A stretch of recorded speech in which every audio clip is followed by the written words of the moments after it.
Apreciados hermanos, contextualizo y explico la palabra del domingo segundo del tiempo de Cuaresma. La primera lectura está tomada del libro del Génesis, capítulo 15, versículos 5 a 18.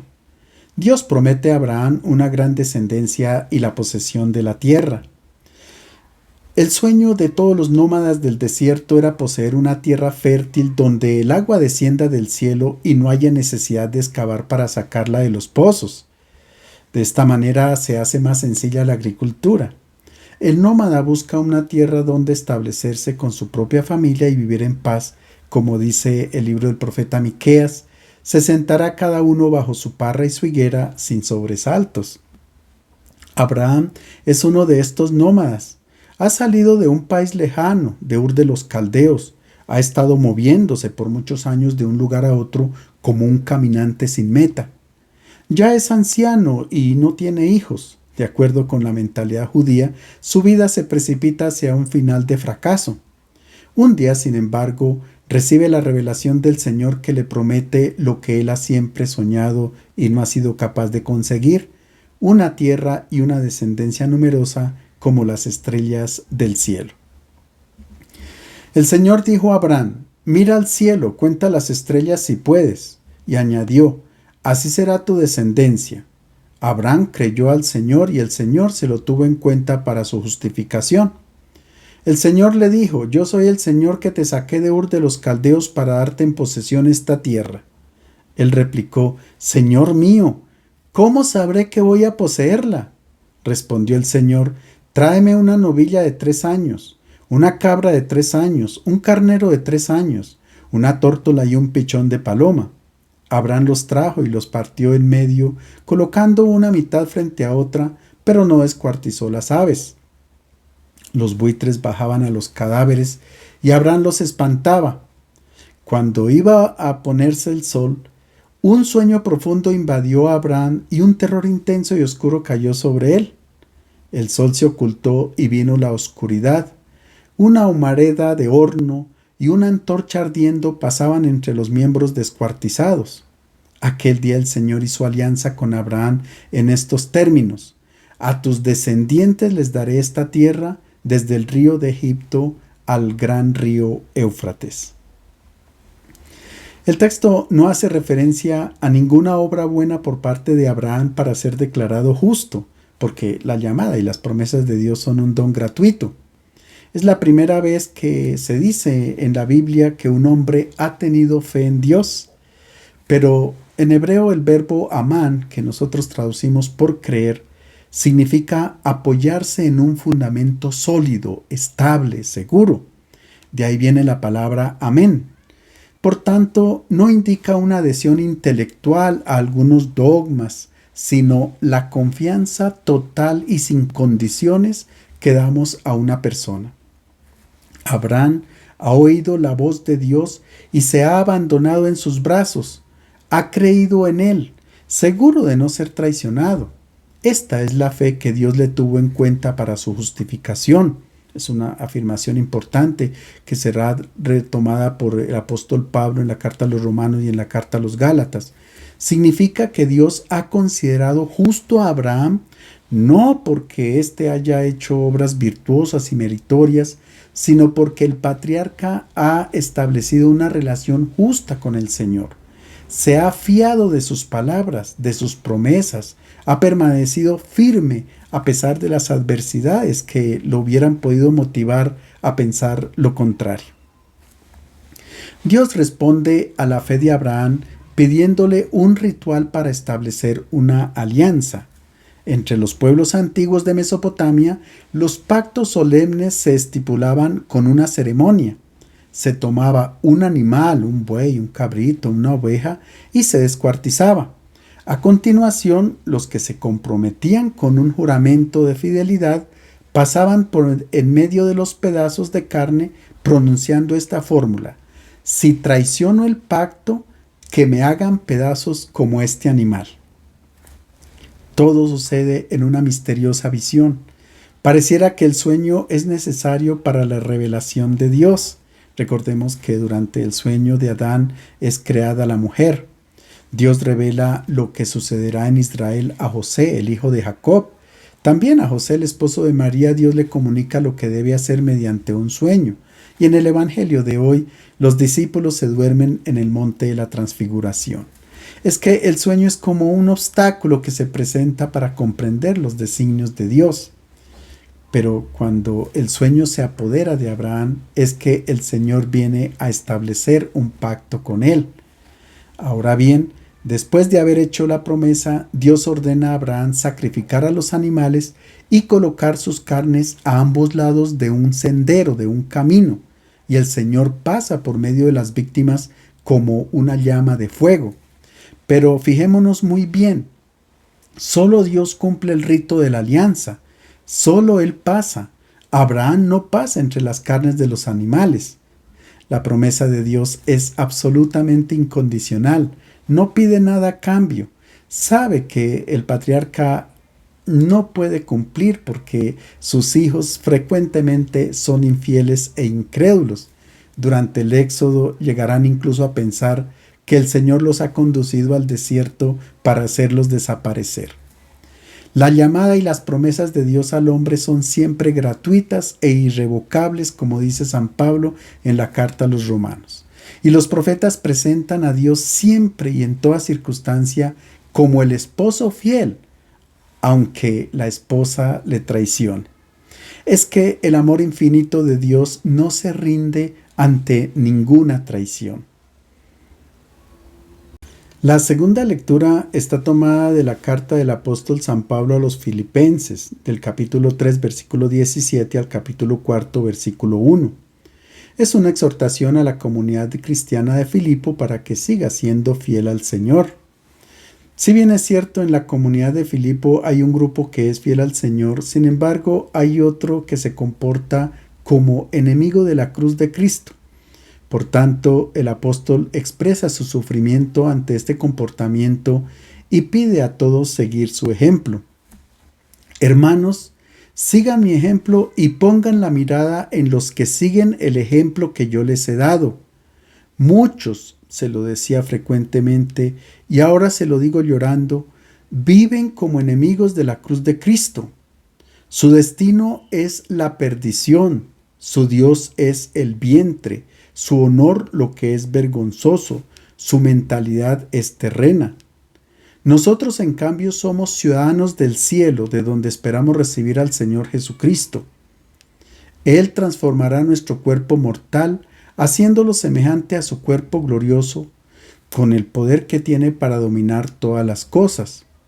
Por eso, hermanos queridos y añorados, ustedes, amados míos, que son mi alegría y mi premio, sigan así fieles al Señor. El grupo al que Pablo llama enemigo de la cruz de Cristo no son personas ateas o miembros de comunidades fanáticas, sino más bien cristianos cuyo Dios es el vientre, su honor lo que es vergonzoso y su mentalidad es terrena.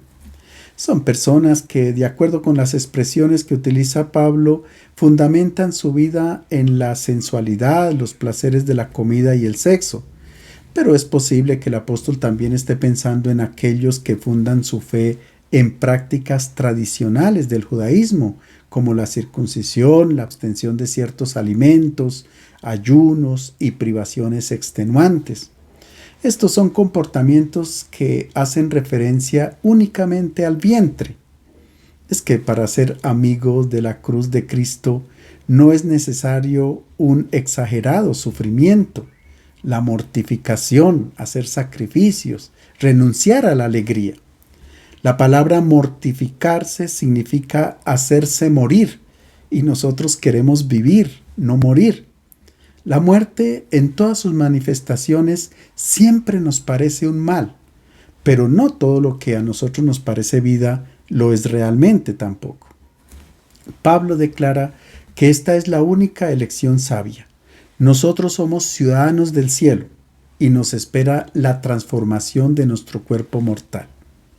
Fiel al pensamiento bíblico, el apóstol no habla de aniquilamiento del cuerpo, como se decía en la filosofía griega, sino de una metamorfosis de toda la persona en conformidad con el cuerpo glorioso de Cristo.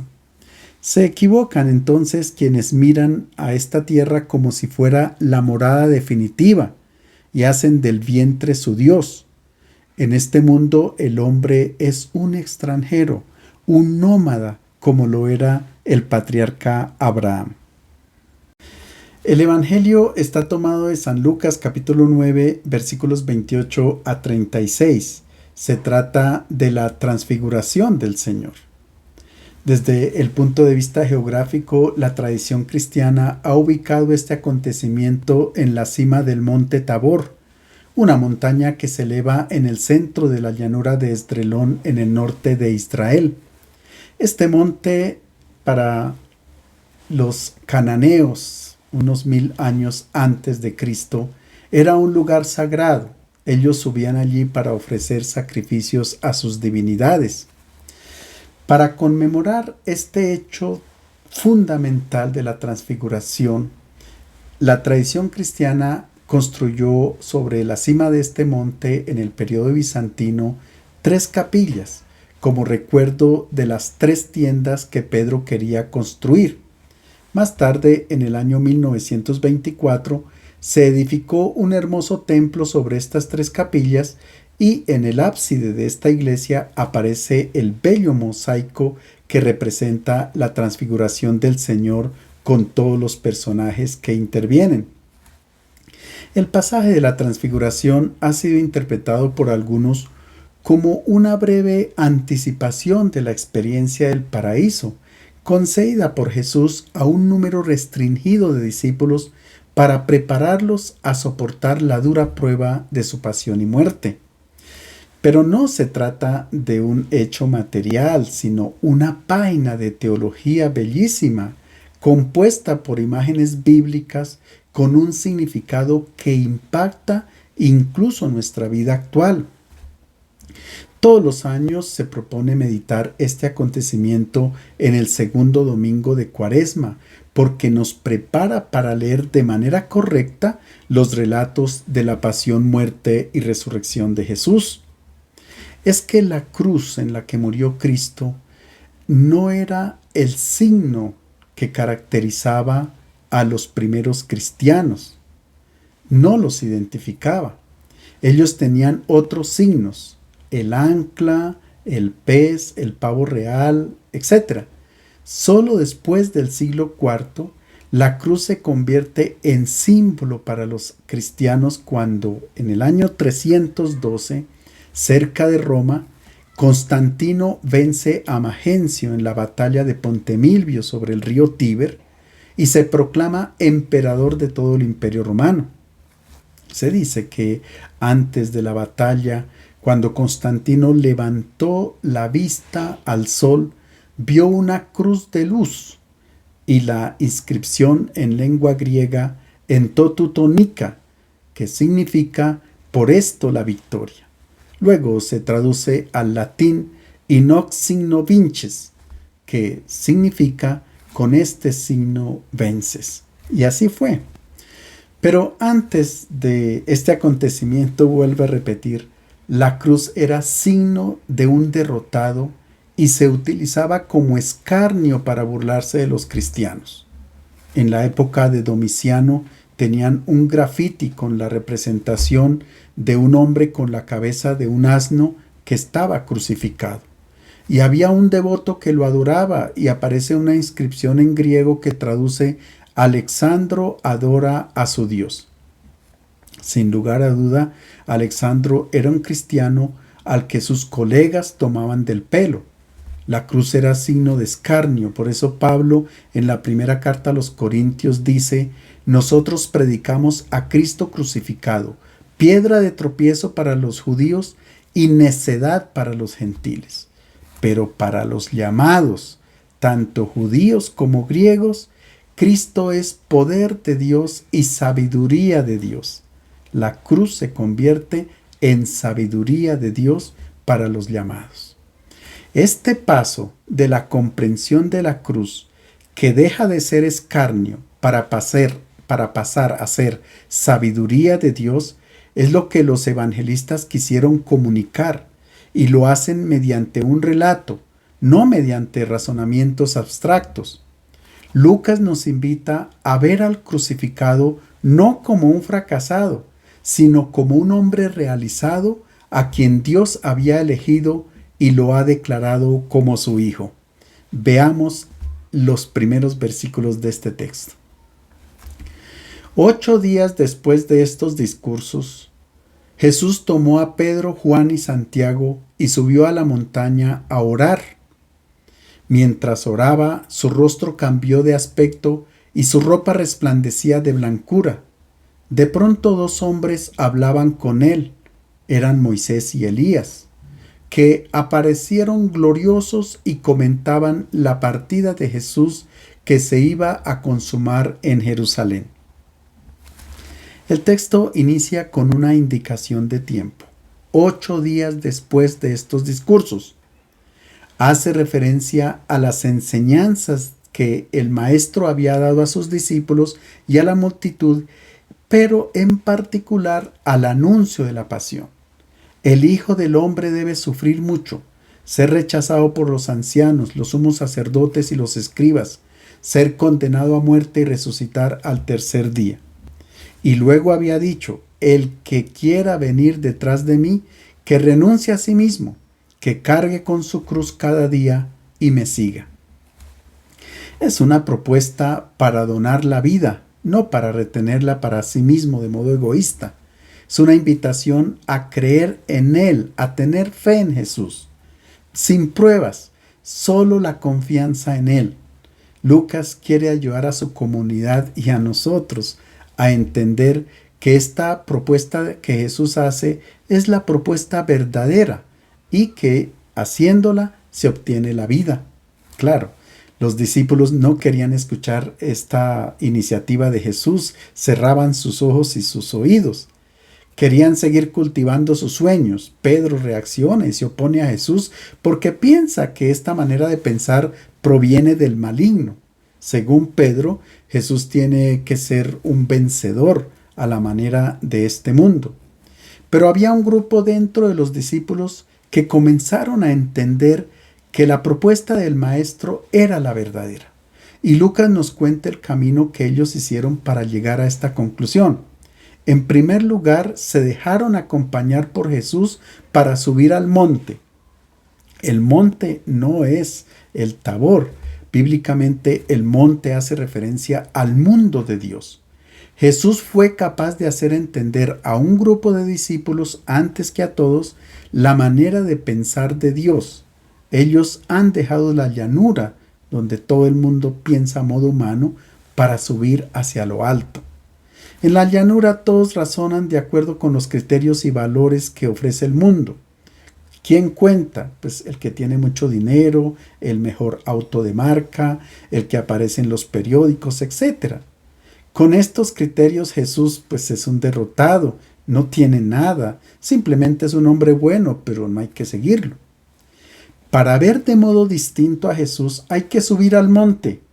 La imagen que tenemos nosotros en Bogotá es la de la llanura. La ciudad queda en una llanura y luego la montaña Monserrate. 2 contextos muy distintos. Se sube a Monserrate porque queremos hablar con Dios y ver todo de un modo distinto. Y para esto es básica la oración. Desde el comienzo solo Lucas nos dice que Jesús subió al monte para orar. Y es durante la oración que estos 3 discípulos contemplan un cambio en el rostro de Jesús. Han comenzado a entender que el rostro desfigurado del Maestro, lo que él había anunciado en la pasión, ahora cambia, se vuelve reluciente. El rostro del derrotado se convierte en el vencedor porque entraron en armonía con el pensamiento de Dios, con el modo de ver de Dios. En el monte todo cambia. La oración nos cambia la manera de pensar. Entramos en los mismos razonamientos de Dios. Es una invitación para acercarnos a Cristo como lo hicieron estos 3 discípulos y tomar el Evangelio para tener juicio, razón, para el momento de tomar decisiones en la vida. Cuando se cambia de perspectiva, de visión, cuando se sincronizan nuestros pensamientos con los de Dios, entonces el rostro desfigurado y feo es el de aquel que compite con violencia, de quien roba para enriquecerse, de quien miente y engaña, se aprovechan de los más débiles, etc. Estos rostros se vuelven feos, horribles, como los rostros de las fieras salvajes cuando se manifiestan agresivas. Lucas nos dice que los vestidos de Jesús se volvieron blancos. El vestido en la simbología bíblica indica todo lo que nosotros vemos en una persona, es decir, sus acciones, su profesión, etc. Y es un vestido blanco que es luz, es el color de Dios. Es su amor que emerge en plenitud de la persona de Jesús. Esta también es la luz que nosotros tenemos por el Espíritu que hemos recibido en el bautismo, que es fuego y esplendor dentro de nosotros. Por eso Jesús nos dice: brille vuestra luz delante de los hombres, para que vean vuestras buenas acciones y glorifiquen a vuestro Padre que está en los cielos. El vestido que utilizaba Jesús no era muy bien apreciado en la llanura, donde se razonaba con los valores de este mundo, porque era el perizoma, es decir, el vestido del esclavo, que no era apreciado en el mundo. Ahora, en el monte, este perizoma se convierte en un vestido de reyes, de acuerdo con el razonamiento de Dios. Y aparecen dos hombres, Moisés y Elías, dos profetas que habían anhelado contemplar la gloria de Dios.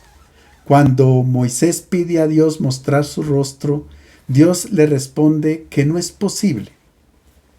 Él solo puede ver la espalda cuando Dios pase por la cueva. Dios, con su mano, cubre los ojos de Moisés para que no mire el rostro, sino la espalda, porque el hombre no puede ver el rostro de Dios y seguir con vida, pero sí que puede ver por dónde pasa Dios, porque donde Dios pasa deja signos de su amor. Y por otra parte, a Dios se le ve es cuando se le sigue, cuando vamos detrás de él. También Elías subió al monte para ver el rostro de Dios. Él lo imaginaba como un Dios que se revela en las fuerzas de la naturaleza que infunde miedo: el terremoto, el rayo, el fuego, el trueno, el viento impetuoso. Pero la gloria de Dios se reveló en un col de mamada dice el texto hebreo, en el sonido del silencio, en una brisa ligera. Estos dos profetas quisieron ver el rostro de Dios, pero no lo vieron sino cuando fueron llevados al cielo.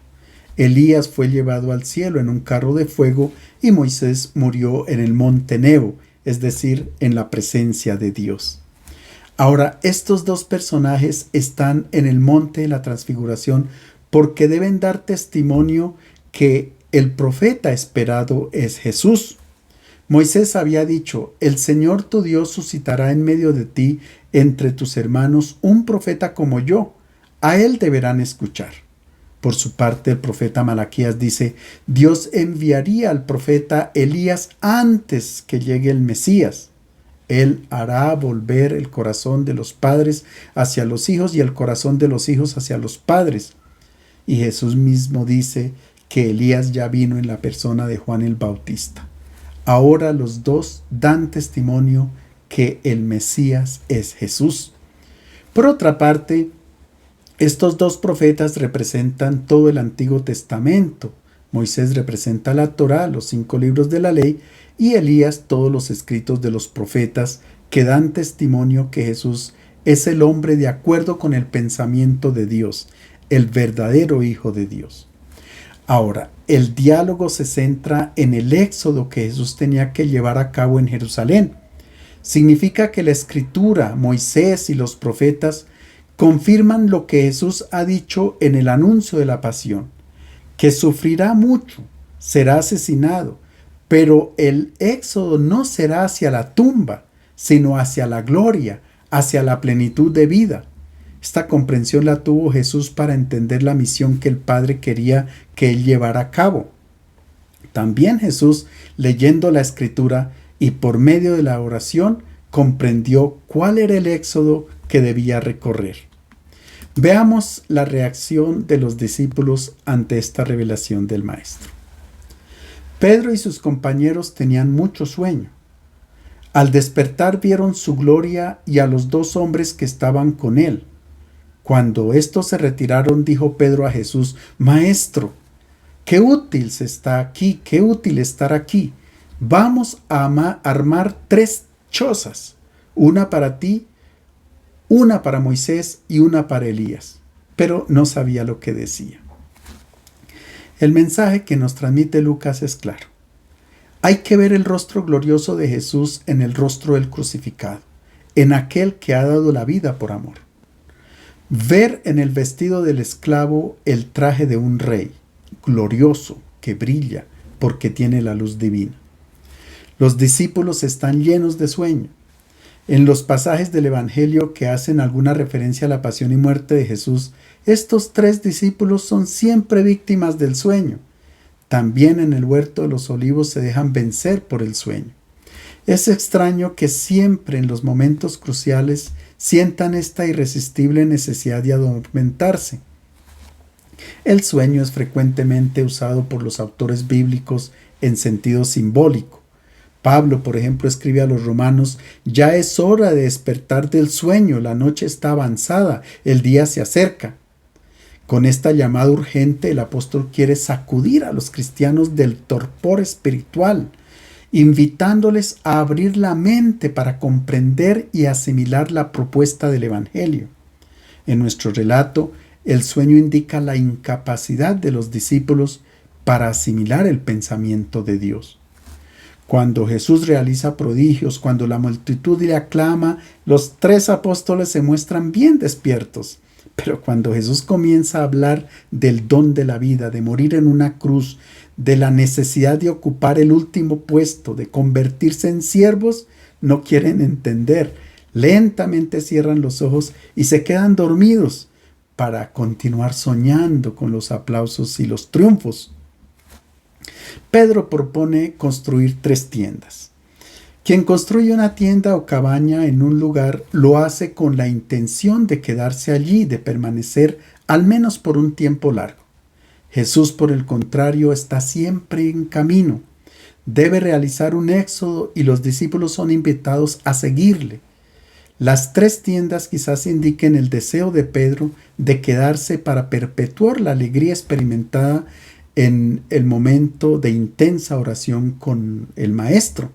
Para comprenderlo mejor, podemos recurrir a nuestra experiencia. Después de haber dialogado largamente con el Señor, de haber orado intensamente, nos cuesta regresar a la vida cotidiana. Los problemas y dramas concretos que debemos afrontar nos asustan. Sabemos, sin embargo, que hay que escuchar de la palabra de Dios, pero también hay que pasar a la acción. Todo el tiempo no estamos en la iglesia o en la casa de ejercicios espirituales. Es necesario salir para trabajar, para encontrarse y servir a los hermanos, ayudar a quien sufre, acercarnos a quienes tienen necesidad de amor. La oración nos indica el camino que tendremos que recorrer, caminar con Jesús y subir a Jerusalén para dar la vida. Ahora veamos cómo finaliza el relato. Apenas lo dijo, vino una nube que les hizo sombra. Al entrar en la nube se asustaron, y se escuchó una voz que decía desde la nube: «Este es mi Hijo elegido, escúchenlo». Al escucharse la voz, se encontraba Jesús solo. Ellos guardaron silencio y por entonces no contaron a nadie lo que habían visto. En el Primer Testamento, muy raramente a Dios se le compara con el sol, pero es frecuente la imagen de la nube para hablar de su presencia. Esto se comprende porque el pueblo sentía la protección de Dios con la sombra, la nube, porque caminaba en el desierto donde el sol es supremamente fuerte. En el Éxodo se dice que Moisés entra en la nube que cubre el monte. La nube desciende sobre la tienda del encuentro y Moisés ya no puede entrar allí porque está la presencia del Señor. La nube hace que los discípulos comprendan el éxodo que su maestro está por realizar. Desde esta nube sale una voz que confirma el camino que Jesús proponía a sus discípulos. Es la misma voz que se escucha en el día del bautismo de Jesús, pero aquí se agrega la escucha. En el bautismo se indicaba solamente la identidad de elegido, el que reproduce la imagen del Padre. Aquí se invita a seguirlo. Para los hombres Jesús es un derrotado, pero para el Padre del cielo es el Hijo auténtico, el siervo fiel del que Él se complace. Aun cuando haya que pasar por caminos demasiado difíciles, sendas demasiado estrechas, elecciones paradójicas y humanamente absurdas, siempre hay que escuchar a Jesús y su evangelio. Al término del episodio, Jesús se queda solo. Moisés y Elías desaparecen. Este detalle indica la función del Antiguo Testamento: llevar a Jesús, hacer comprender a Jesús. Al final, todos los ojos deben fijarse solo en Él. Mientras que Marcos ubica la transfiguración 6 días después del anuncio de la pasión, Lucas dice que fue 8 días después. El octavo día tiene para los cristianos un significado preciso. Es el día de la Pascua, el día del Señor, el día en que la comunidad se reúne para escuchar la palabra y partir el pan. Y esto es lo que quiere decir Lucas con la referencia al octavo día. Cada domingo los discípulos que se reúnen para celebrar la Eucaristía suben a la montaña y allí ven el rostro transfigurado del Señor, es decir, Jesús resucitado. Aquel que se hizo pan y que entregó toda su vida al servicio de los más necesitados. Ante nuestros ojos está la propuesta del Maestro: unir nuestra vida a la de Él y estar atentos a la voz que viene del cielo que pide que lo escuchemos. Les deseo un feliz domingo.